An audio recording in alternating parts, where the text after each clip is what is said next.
Hello students, welcome back to the second lecture of Unit 3 in Physical Education, Yoga and Lifestyle. जी हाँ, जैसे कि हमने देखा था कि फर्स्ट लेक्चर में हमने आसन्स क्या होते हैं, योगा क्या होता है और ओबेसिटी जो होती है कैसे लोग उसका शिकार होते हैं और ओबेसिटी को किन योगाओं से हम कम कर सकते हैं। अगर डेली रूटीन में हम वो योगा वो आसन्स एडप्ट करते हैं तो कैसे किस तरीके से ओबेसिटी हम बिल्कुल खत्म कर सकते हैं। तो ये हमने लेक्चर 1 में देख लिया था, ठीक है। लेक्चर 2 में मैंने बात की थी कि अब लेक्चर 2 में हम कौन से डिजीज के बारे में देखने वाले हैं और कौन कौन से योगा उसमें हम देखने वाले हैं, उनके बारे में हम बात करते हैं।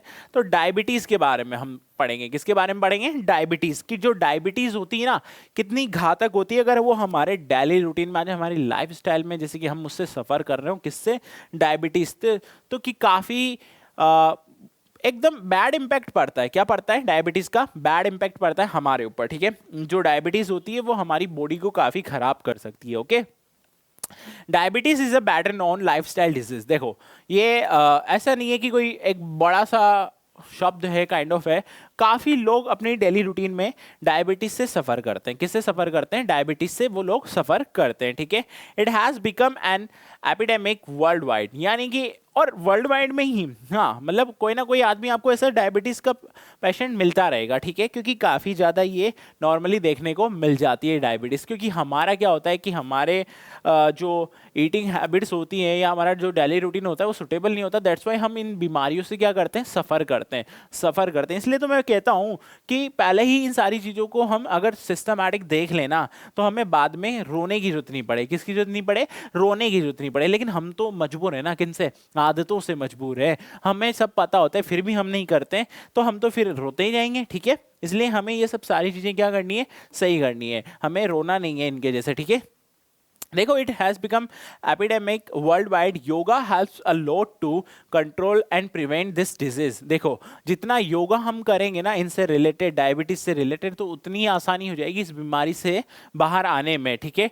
Different asanas help to stimulate the production of insulin. देखो, बहुत सारे ऐसे आसन्स होते हैं जो कि क्या करते हैं? प्रोडक्शन, जो इंसुलिन का प्रोडक्शन होता है ना, उसमें मदद करते हैं ताकि डायबिटीज कंट्रोल हो जाए। आपको पता है डायबिटीज में जो इंसुलिन होती है वो काफ़ी ज़्यादा मदद करती है इसको कंट्रोल करने में, उसकी जो क्वांटिटी होती है। तो उसी पे हमें ध्यान देना है। और डायबिटीज को कौन कौन से आसन कंट्रोल कर सकते हैं? तो सबसे पहला जो आसन इसमें हम पढ़ेंगे वो है कौन सा आसन? इट्स भुजंग आसन। कौन सा आसन है? भुजंग आसन, ठीक है। अब देखो भुजंग आसन कैसा होता है, इसका प्रोसीजर कैसा होता है, मैं आपको बता दूं। यहाँ पर देखो, this is done in a lying posture. ये हम लाइंग पोस्चर में करते हैं, यानी लेटे हुए। कौन से पोस्चर में करते हैं? लेटे हुए हम ये करते हैं, ठीक है। Lie on the stomach and rest for head on the floor like that. You can see guys, ऐसे लाइंग पोजिशन में हम इसको करेंगे। आपको पेट के बल लेट जाना है, जैसे ये लेटे हुए हैं, पेट के बल लेट जाना है। अपने लेग्स को बिल्कुल स्ट्रेट रखना है। अपने पैरों को क्या रखना है? एकदम स्ट्रेट रखना है। अपने पैरों को एकदम स्ट्रेट रखना है। Fit and legs together. ये जो फीट है और आपके पैर एक साथ होने चाहिए। आपका जो शोल्डर है ना, आपका जो शोल्डर है, ठीक है, ये देख रहे हो शोल्डर, हाँ, ये आपका थोड़ा सा डाउन होना चाहिए। चेस्ट आपको अप करनी है। Place the weight of the body on the palms, ठीक है। ये पाम्स पर आपका वेट होना चाहिए। आपका जो सिर है वो क्या होना चाहिए? बैक एंड लुक अप, ऊपर ऊपर की तरफ, और एकदम टिल्ट यानी टाइट आपको एकदम रखना है। इसको ऐसा मूवेबल नहीं करना है, ठीक है। तो इस तरीके से इसका प्रोसीजर होता है। कौन से आसन का? भुजंगासन का, ठीक है। नाउ आगे देखो, inhale and lift the head. Inhale करते हुए आपको हेड को लिफ्ट करना है, चेस्ट को, एब्डोमेन को, and keep the navel on the floor. Take 5 breath at least, 5 कम से कम आपको ब्रीथ लेनी है। एक्सेल स्लोली, धीरे धीरे एक्सेल करना है। Come down to rest with hands below the head, और बिल्कुल धीरे धीरे धीरे धीरे ये आपको आसन करना है। इसके बेनिफिट्स क्या क्या है कि जब हम भुजंगासन करेंगे तो हमें क्या क्या फायदे हैं? जब हम कौन सा आसन करेंगे? भुजंगासन करें तो हमें क्या क्या फायदे हैं? तो देखो, इट इम्प्रूव्स ब्लड सर्कुलेशन। ये ब्लड सर्कुलेशन इंप्रूव करता है। एनर्जाइज हार्ट, और हार्ट में एक एनर्जी, यानी जो दिल होता है ना, दिल एनर्जी वो प्रोवाइड करवाता है ताकि कहीं ना कहीं हमें वो एक्टिविटी लगे और काफ़ी अच्छा हमें यहाँ पे फील हो, ठीक है ना। इसके बाद देखो, it decreases menstrual irregularities in female. It strains the muscles of chest, shoulder, arms and abdomen. It's effective in यूटेरिन disorder, यूटेरिन वाला जो डिसऑर्डर होता है या फिर कोई मसल्स जो वीक होती है तो वो कहीं ना कहीं हेल्प मिलती है इस वाले आसन से। कौन से आसन से? भुजंग आसन से, ठीक है। इसके बाद देखो, it improves the function of the reproductive organs, जो रिप्रोडक्टिव ऑर्गन्स होते हैं ना उनके फंक्शन को ये इम्प्रूव करता है। कौन सा आसन? भुजंगासन, ठीक है, ये आपको ध्यान रखना है। Now it improves the function of the liver, liver, kidney, ठीक है, ब्लैडर, ये सारी चीजें जो भी होती है ना सबके फंक्शन को इम्प्रूव करता है। It helps to lose weight, और वेट को लूज करने में भी ये मदद करता है। It relieves menstrual discomfort and improves fertility, menstrual discomfort को थोड़ा सा रिलाइव कर देता है। इट रिड्यूस हेडेक, हेडेक को कम करता है। एंजाइटी जो होते हैं इन सारी चीज़ों को कम करता है। It reduce abdominal fat, abdominal fat को कम करता है और मेटाबॉलिज्म में काफ़ी ये मदद करता है। किसकी बात कर रहे हैं हम यहाँ पर? भुजंगासन की बात कर रहे हैं, ठीक है ना। नाउ इसके कॉन्ट्राइंडिकेशन क्या है, देखो कि किस तरीके से ये आसन हमें करना है और कब नहीं करना है, कब नहीं करें हम ये आसन जिससे कि हमारे लिए बेटर हो। जब प्रेग्नेंट वुमेन होती है ना, शुड अवॉइड दिस आसन, उन्हें ये आसन क्या करना चाहिए? अवॉइड करना चाहिए। जो प्रेग्नेंट वुमेन होती है उन्हें ये आसन अवॉइड करना चाहिए। Avoid those who are suffering from slip disc, जो स्लिप डिस्क से सफ़र कर रहे हैं उन्हें भी नहीं करना है, ठीक है। अस्थमा की बीमारी से हो उन्हें नहीं करना है। अल्सर पेशेंट को ये आसन नहीं करना है। कौन सा आसन नहीं करना है? भुजंगासन नहीं करना है, ठीक है। इसके बाद देखो, डायबिटीज में जो सेकंड आसन आता है वो आता है पश्चिमोत्तासन। कौन सा आता है? पश्चिमोत्तासन, ठीक है। इसके बारे में हम पढ़ते हैं। पश्चिमोत्तासन क्या होता है, इसका प्रोसीजर क्या होता है? देखो, this is done in a sitting posture, इसको हम सिटिंग पोस्चर में करते हैं। कौन से पोस्चर में करते हैं? सिटिंग पोस्चर में हम इस आसन को करते हैं, ठीक है ना। Sit on the floor with the outstretch leg, हम फ्लोर पे बैठ जाते हैं आउटस्ट्रेच लेग्स के द्वारा। इनहेल करते हैं, land the abdominal, then lift the chest, और चेस्ट को उठाते हैं। जैसे कि यहाँ पर देखो, ये सिटिंग पोजीशन में हम स्ट्रेट पैर हमने किए हुए हैं और ये यहाँ से पूरा हम बेंड हैं, ठीक है। और ये एल्बोज जो हैं ये देख रहे हो यहाँ पर, ठीक है, ये यहाँ पर है और हाथ से हमने अपने जो फीट है उनको पकड़ा हुआ है, ठीक है। ये ऐसे हमें करना है। एक्सेल बैंड फॉरवर्ड, जब आगे की तरफ आप झुको तो एक्सेल करना है from the हिप्स। Keep the shoulder open and head up, shoulder और को ओपन रखना है, हेड को अप रखना है, ठीक है। तो इस तरीके से आप ये कर पाओगे। Reach forward and hold the big toes in the lock in the middle and the index finger, lock कर लेना है अपने जो बिग टोज है ना, यानी कि ये जो हम पैर की उंगलियां पकड़ लेंगे अच्छे से। Inhale, lengthen the torso, bring the sternum forward, exhale, bring the chest abdomen down. जब आप एक्सेल करोगे तो ये एब्डोमिनल चेस्ट और जो एब्डोमेन है ये डाउन जाएंगे। The thighs, the elbows out to the slides, stay in the position for 5 deep breaths, 5 बड़ी सांसें लोगे ना वहां तक ये पोजीशन आपको रखनी है, ठीक है। फोकस ऑन स्ट्रेचिंग, फोकस करना है स्ट्रेचिंग पर, हैमस्ट्रिंग पर, rather than the getting the head to the knees, ठीक है। इसके बाद इसके बेनिफिट्स क्या क्या हैं जब हम पश्चिमोत्तासन करते हैं, तो इसके बेनिफिट्स क्या क्या है हमें, तो यहाँ पर देखो, it stretches the hamstring, spine, shoulder and hip joints. देखो ये स्पाइन को, शोल्डर को, हिप जॉइंट्स को स्ट्रेच करता है। It massages the pains and improves, ये कहीं ना कहीं इम्प्रूव करने में भी काफ़ी मदद करता है, okay. It relieves the menstrual discomfort and improves fertility, menstrual discomfort और फर्टिलिटी को इम्प्रूव करता है। रेड्यूस हेडेक, जो हेडेक होता है, सिर दर्द, एंजाइटी होती है, आइसोमेनिया एंड द सेंटुएस्ट, तो इनको ये कहीं ना कहीं कम करता है। It reduce abdominal fat, abdominal यानी पेट का जो मोटापा होता है उसे भी कम करते हैं, ठीक है। और मेटाबॉलिज्म में हेल्प करता है। कब नहीं करना है हमें पश्चिमोत्तासन, उसके बारे में बात कर लें कि पश्चिमोत्तासन हमें कब नहीं करना है। तो यहाँ पर देखो, प्रेग्नेंट लेडीज को नहीं करना है।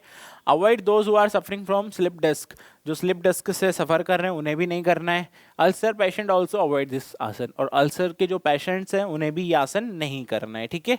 इसके बाद कौन सा आसन आ गया डायबिटीज़ के लिए? इसके बाद डायबिटीज़ के लिए आ गया, देखो हमारे पास पवन मुक्तासन। कौन सा आसन आ गया? पवन मुक्त आसन, ठीक है। इसका प्रोसीजर क्या है पवन मुक्तासन आसन का? देखो, this is done in a lying position, इसको हम एक लाइंग पोजिशन में करते हैं, ठीक है। Lie flat on the back and keep the leg straight, ठीक है। जैसे कि यहाँ पर देखना किस तरीके से इन्होंने किया हुआ है, ये देखो लेटे हुए हैं ये, ठीक है। शोल्डर जो है वो किस पर है? फ्लोर पर है। बटॉक्स ऑफ द फ्लोर, और ये ऑफ है ऊपर, knees pulled to the close to the chest, ये जो आपके नीज है कहाँ तक आएंगे, चेस्ट तक आएंगे, ठीक है। हेड एंड नेक, जो गर्दन और सिर है वो रिलैक्स्ड पोजीशन में होगा। कौन सी पोजीशन में होगा, रिलैक्स्ड पोजीशन में वो होगा, ठीक है ना। Inhale slowly and lift the legs and bend in the knees, bring upward to the chest till the thighs touches the stomach, ठीक है। तो इस पोजीशन में आपको ये करना है। Hug the knees in the place and lock the fingers, अपने फिंगर से बंद कर लेना है बिल्कुल भी। Place the nose tip between the knees, ये देख रहे हो, ये बिल्कुल आपको इस तरीके से आना है। Okay, this is very beneficial for stomach, और स्टमक के लिए काफ़ी ज़्यादा यूजफुल है as a result of very impressive, काफ़ी इंप्रेसिव रिजल्ट इसके आएंगे, ठीक है ना। बेनिफिट क्या क्या है इस आसन के, देखो बेनिफिट, जब हम ये पवन मुक्त आसन करते हैं तो क्या बेनिफिट्स हमें मिलते हैं, देखो यहाँ पर। It cures acidity, indigestion and constipation, देखो एसिडिटी जो होती है, इंडाइजेशन जो होता है और कॉन्स्टिपेशन होता है, उनसे हमें छुटकारा मिलता है। इट इज़ हेल्पफुल फॉर दो सफरिंग, और जो गैस की प्रॉब्लम से या फिर और अदर हार्ट प्रॉब्लम से या वेस्ट पेन से सफ़र कर रहे हो तो कहीं ना कहीं उन्हें भी फ़ायदा होता है, ठीक है। इट स्ट्रेंथ्स बैक मसल्स को स्ट्रेंथ प्रोवाइड कराता है, बैक पेन से सुरक्षा पहुंचाता है। It is beneficial, very beneficial for reproductive organs और मेनिस्ट्रेशन डिसऑर्डर, रिप्रोडक्टिव ऑर्गन्स के लिए और मेनिस्ट्रेशन डिसऑर्डर्स के लिए भी ये काफ़ी बेनिफिशियल हो गया। कौन सा आसन, पवन मुक्त आसन, ठीक है। इसके बाद देखो कॉन्ट्रा इंडिकेशन पढ़ते हैं कि इसको कब नहीं करना है, इस आसन को आपको फोकस करना है।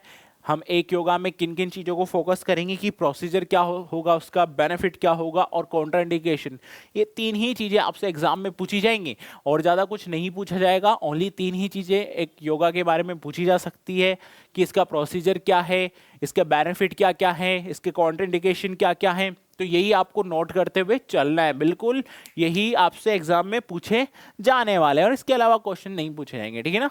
तो बिल्कुल ध्यान रखना है। कॉन्ट्राइंडिकेशन देखो, those who are suffering from high blood pressure, वो लोग जो कि हाई ब्लड प्रेशर से सफ़र कर रहे हैं, हर्निया की प्रॉब्लम से, हार्ट की प्रॉब्लम से, स्लिप डिस्क की प्रॉब्लम से, अल्सर से, उन्हें ये सब अवॉइड करना चाहिए during pregnancy and menstruation. Women should avoid this, तो वुमेन जो है वो मैनिस्ट्रेशन के दौरान या फिर प्रेगनेंसी के दौरान इस आसन को ना करें तो बेटर है, ठीक है। तो ये था आपका कौन सा आसन हो गया आपका, ये हो गया आपका ओबेसिटी, डायबिटीज़ के लिए, किसके लिए हो गया, डायबिटीज़ के लिए ये हो गया है, ठीक है। कौन से आसन हमने पढ़ लिए यहाँ पे डायबिटीज़ के लिए, देखो मैं आपको फिर से एक बार बता दूं, डायबिटीज़ के लिए हमने जो जो आसन पढ़े हैं वो आसन से देखो, सबसे पहले हमने भुजंगासन पढ़ा। कौन सा आसन पढ़ा, भुजंगासन, ठीक है। भुजंगासन के बाद हमने पढ़ा पश्चिमोत्तासन, पश्चिमोत्तासन के बाद हमने पढ़ा देखो पवन मुक्तासन। कौन सा आसन पढ़ा, पवन मुक्त आसन, ठीक है। तो ये तीन आसन हमने किस में पढ़े, ये तीन आसन हमने इसमें पढ़ लिए। इसके बाद हम पढ़ते हैं देखो अस्थमा, किसके बारे में, अस्थमा के बारे में, कि अस्थमा होता क्या है, किस तरीके से अस्थमा की जो बीमारी है वो होती है और किस तरीके से योगा अगर हम डेली करें ना तो इस बीमारी से हम छुटकारा पा सकते हैं, ठीक है। तो asthma is a universal chronic airway inflammatory, देखो डिजीज, हवा के से होती है कि इम्प्योर होती है, काफ़ी अशुद्ध हवा होती है, ठीक है। और sensitiveness and air flow obstruction, the disease can be manage, control and cure, इसको हम मैनेज भी कर सकते हैं, कंट्रोल भी कर सकते हैं और परमानेंटली ख़त्म भी कर सकते हैं परफॉर्मिंग वेरियस आसन। अगर हम डिफरेंट काइंड ऑफ आसन करें तो अस्थमा की बीमारी से छुटकारा पा सकते हैं। That help in curing asthma, जो कि अस्थमा से आपको फ्री करने में, स्वस्थ करने में मदद करेगी। The asanas to control asthma, कौन कौन से आसन है उसके बारे में देख लें। सुख आसन, सबसे पहला कौन सा आसन है, सुख आसन, ठीक है। सुख ऐसा आसन जो कि आप प्रोवाइड कराए, सुख आपको प्रोवाइड कराए। तो प्रोसीजर देखो क्या है, this is done in sitting position, कौन सा पोजीशन में आपको सुखासन करना है, बैठे हुए, ठीक है, बिल्कुल बैठे हुए आपको ये आसन करना है। Sit cross legged on the floor of any other flat surface, तो यहाँ पर देख लो ऐसे ही आपको आसन करना है, ठीक है। आपके पैर जो है वो क्रॉस हो जाएंगे। रिलैक्स योर शोल्डर, अपने शोल्डर को क्या करना है आपको अपने शोल्डर को रिलैक्स करना है, आपको अपने शोल्डर को क्या करना है, रिलैक्स करना है।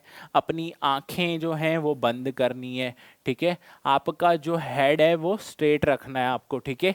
Keep your back side straight, और अपनी जो बैक है उसको भी स्ट्रेट करना है और बिल्कुल सुख से ही आसन आपको करना है। तो ये इसका क्या हो गया, प्रोसीजर। नाउ हम बात करेंगे कि इसके बेनिफिट क्या क्या है, इसके बेनिफिट्स क्या क्या हैं। तो देखो बेनिफिट्स में देखो यहाँ पर, it helps to make the back stronger, knees जो एंगल्स है वो स्ट्रॉन्ग हो जाते हैं। It is beneficial for opening muscles, groin, hips and outer thighs. जो ओपनिंग मसल्स होती हैं, ग्रोइन जो होते हैं, हिप जो होते हैं और आउटर थाइज जो होते हैं, उनको ये स्ट्रेंथ प्रोवाइड कराता है। It relieves physical and mental tiredness, जो फिजिकली और मेंटली टायर्डनेस होती है उससे हम फ्री होते हैं एक पर्सन के माइंड से, ठीक है। इट कैन रिलाइव बैक एक एज वेल एज पेन, जो बैक का दर्द होता है उससे भी हम कहीं ना कहीं छुटकारा पाते हैं। It is good a posture to sit for a long time, और लंबे टाइम तक हम ये आसन करें ना तो काफ़ी ज़्यादा फायदे हमें देखने को मिलते हैं, काफ़ी ज़्यादा फायदे हमें देखने को मिलते हैं। इसके कॉन्ट्रा इंडिकेशन देखो क्या क्या है, कब हमें ये आसन नहीं करना है, कब ये आसन हमें नहीं करना है। In case of severe knee back injury, तो नी की इंजरी हो या बैक इंजरी हो, या फिर देखो फोल्डेड ब्लैंकेट और take the assistance of the bolster और पिलो, ये सारी चीज़ें लेने में दिक्कत हो रही हो तो फिर हमें नहीं करना है।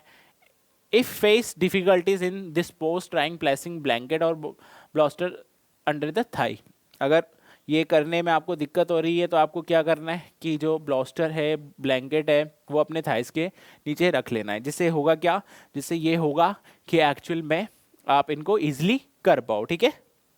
नाउ अगला कौन सा आसन है, चक्रासन।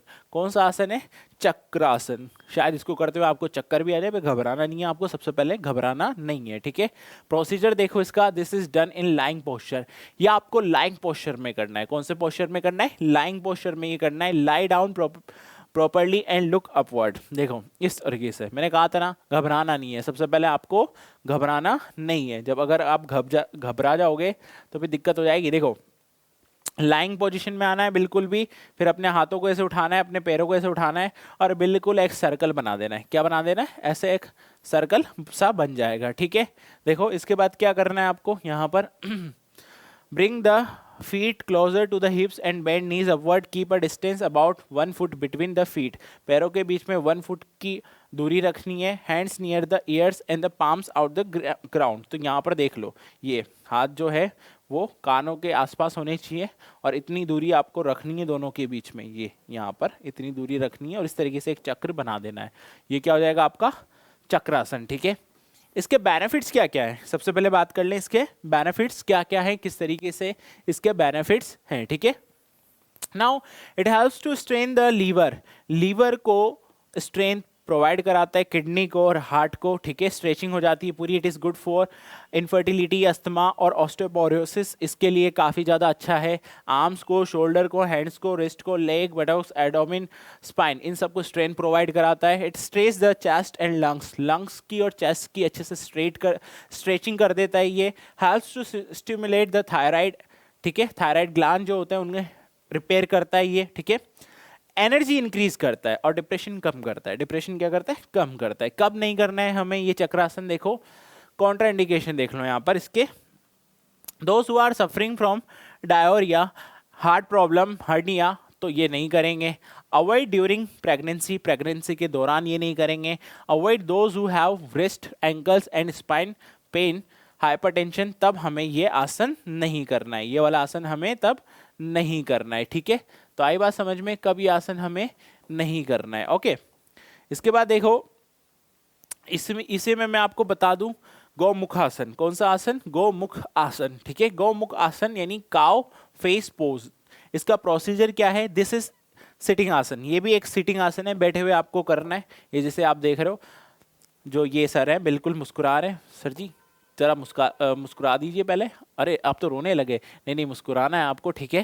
तो ये मुस्कुराना है और बिल्कुल अच्छे तरीके से ये आपको करना है। यहाँ पर देख लेना, मैं बता दूँ आपको कैसे ये करना है, कि आपको पहले ये क्रॉस करने अपने लेग्स को, ईच अदर जो हैं वो एकदम क्रॉस हो जाएंगे बिल्कुल।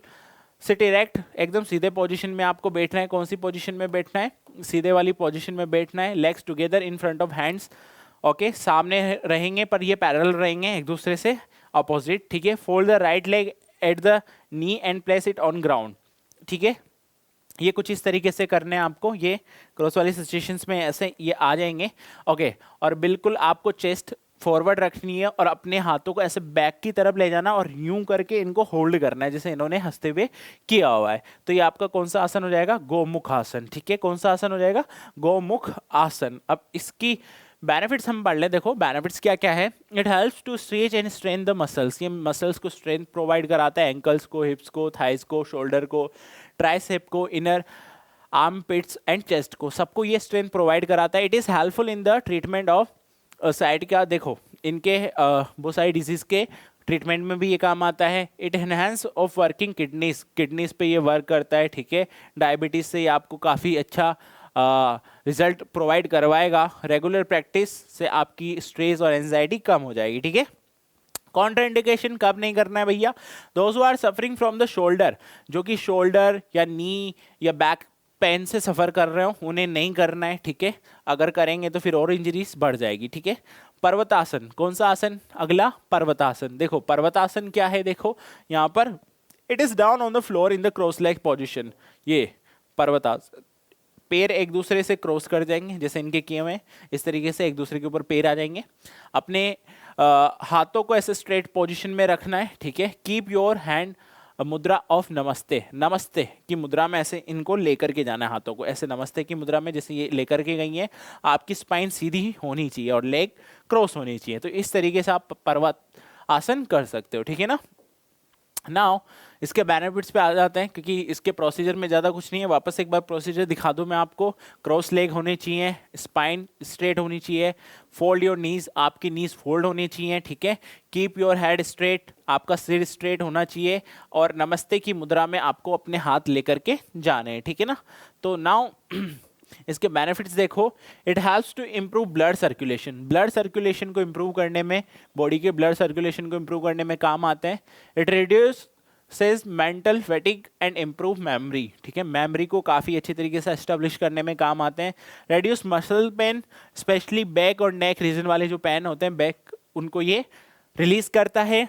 It helps to reduce the problem of carpal tunnel syndrome. ठीक है, स्टिफनेस। तो ये आधे से ज़्यादा जो हमारे बैक वाले पेन हो जाते हैं या बैक इंजरीज जो हो जाती हैं काइंड ऑफ, या फिर स्ट्रेचिंग से प्रॉब्लम होते हैं ना, तो उनको ये खत्म करता है। और हार्मोन्स की ग्रोथ में सबसे ज़्यादा मदद कर देता है। किसकी ग्रोथ में? हार्मोन्स की ग्रोथ में। ठीक है, कॉन्ट्राइंडिकेशन कब नहीं करना है देखो।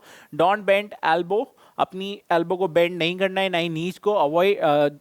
अगर इससे नीज की जो यानी घुटनों की दर्द से अगर आप सफ़र कर रहे हो तो नहीं करना है। अवॉइड एनी फॉरवर्ड मूवमेंट, आगे की जो फॉरवर्ड मूवमेंट होते हैं उसे अवॉइड करना है। Avoid hunching of the back during the sitting position.